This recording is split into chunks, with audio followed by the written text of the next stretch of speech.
years. And now that I came to China day before yesterday, I'm seeing a new China, which people call present day miracle. And it has completely changed. It's a completely transformed place. And the success that China has achieved over all these decades, over all these years, is not only formidable, it is also an inspiration for countries like Pakistan and for a newcomer like me. And not only that, China is now an economic miracle, is now a miracle in every other sense, in terms of infrastructure, in terms of its trained human resource, in terms of industrialization, in terms of innovation. But I think China is now also a miracle in curbing the pollution, in smog mitigation, in smog eradication, and the steps that China has taken, not only an inspiration for us to learn from, but I must also commend Mr. Minister, His Excellency the Minister sitting here.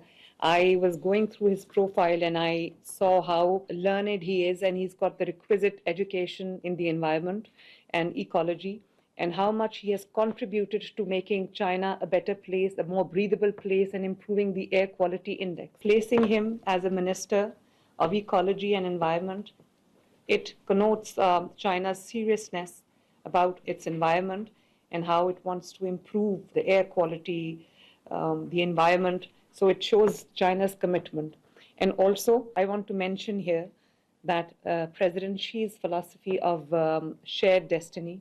So you're not only sharing the fruit of your labor with the world, with sharing your success with the world, but you're also a guiding light for countries like us who are also faced with environmental threat. Smog in Pakistan is a recent phenomenon. It's pretty recent. It was not there 10 years ago, but ever since it's been going from bad to worse. Like China has lifted 800 people out of poverty into the middle class. I have a shining example to emulate it back home. I am a chief executive of a province that has a population over 150 million people. It's big enough to be a big country.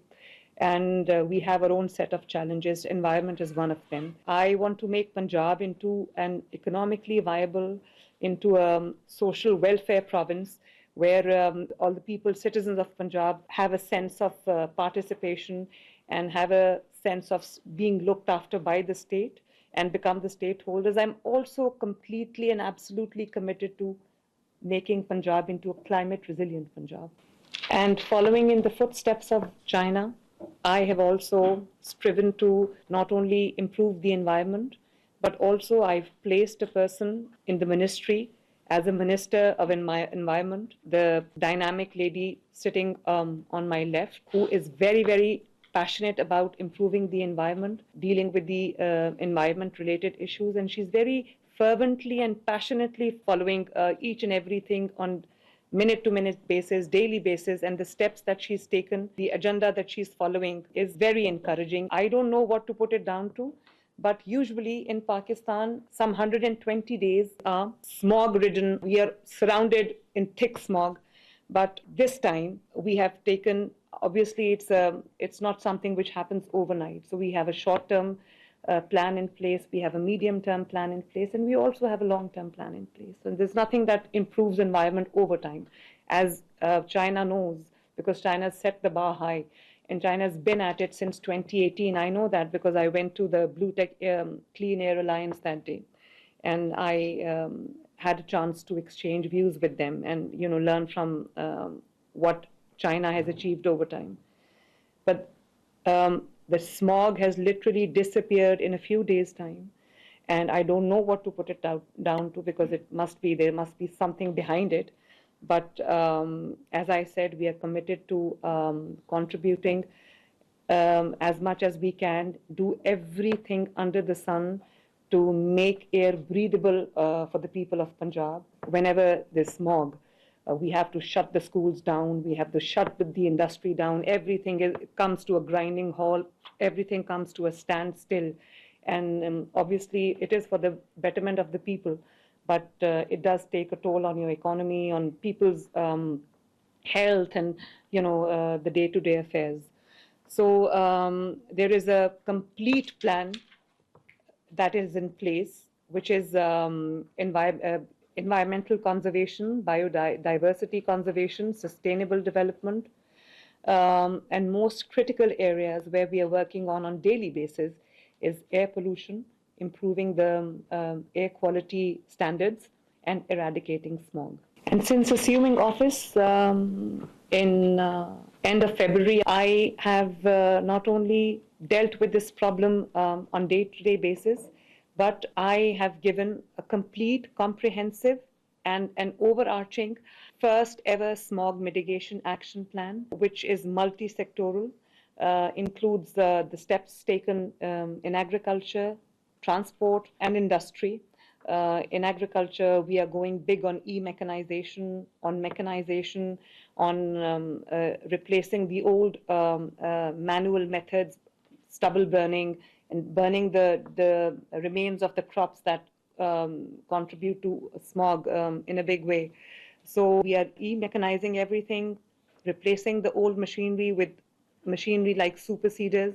And in transport, we are introducing Pakistan's first ever electric vehicle policy, where we are gradually and slowly, as China is already implementing, moving towards electric vehicles. And we are very, very particular on vehicle fitness certification, vehicle emission certification. And then in the industry, we are monitoring the industry in real time through the environmental control systems and also dashboards. So mapping all the industry in real time. And also, as China did, again, following in the footsteps, we're taking the industry out of the cities to give people a more nicer, cleaner air to breathe. Excellency's personal interest, his area of interest, his area of expertise, his speciality is biodiversity conservation, wildlife protection. And we are here to learn from the lessons, the tests that China has passed in flying colors, learn from your experiences, learn from your combat pollution and smog. We're here to learn. And I would request Excellency, the Minister, to take it forward from here. And I want some tangible results to come out of this meeting so that people of Punjab can also benefit from your experiences, from the lessons that you've learned over time, from the expertise that you've developed in the past few years. And I suggest that we make a working group from your side, a working group from our side, that can sit together on taking some tangible measures for smog mitigation, for smog eradication, and improving the air quality in Pakistan. We can exchange technology, we can exchange ideas, we can exchange success stories, and follow in China's footsteps. We're also working on renewable energy, on clean energy, on green technology. And I have a very amazing anecdote to share here. When we entered China, I don't know which far-flung place it was, but from the windows of the plane, I looked down and I saw vast, expansive wind corridors, and I saw the machinery there. It was like a God-forsaken place, but using every inch of the land available to you. So I was really impressed. So this is what we are trying to do. I'm also investing hugely in solar energy. And just before embarking on this visit to China, we have opened applications for solar panels. We are doing joint ventures with Chinese companies.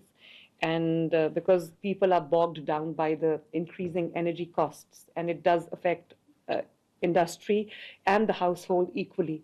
So we are introducing, I want to go big on solar, clean energy, green energy, and wind energy, so that, everything that we do makes the environment safer. And lastly, I know I've taken a lot of time, I've spoken too much, I would want to hear from His Excellency. But I suggest a Beijing Punjab working group, as I suggested earlier, that does knowledge sharing, policy formulation, policy coordination, technology transfer, capacity building, data sharing, emission reduction strategies, green urban planning, green energy, and e-transport.